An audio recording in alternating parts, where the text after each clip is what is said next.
অবশ্যই আত্মবিশ্বাসী। আর প্রথমত স্বামী স্ত্রী সেটা তো রয়েইছে, কিন্তু তার থেকেও বেশি আমি বলেছিলাম সহধর্মিণী না, সহযোদ্ধা হতে চাই।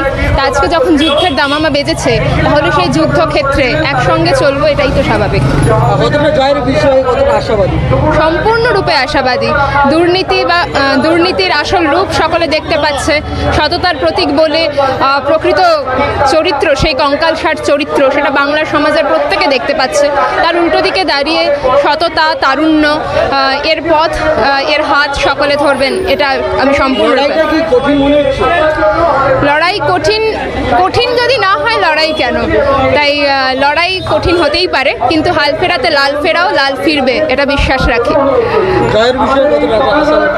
সম্পূর্ণরূপে আশাবাদী। ওই এখানেরই মাটির ভূমিপুত্র শুভেন্দু মাইতির সেই দুটো কথা, যে মঈনুদ্দিন কেমন আছো, বড্ড বেশি ঘুম পাচ্ছে, মঈনুদ্দিন রুখে দাঁড়াও, সময় এখন খ্যামটা লাগছে। সময় যখন খ্যামটা লাগছে, তখন তরুণদের সৎ সেই হাতগুলোকে মুষ্টিবদ্ধ করতেই হয়। তাই লাল ঝান্ডার জয় হবেই, একদম। তমাশ্রী।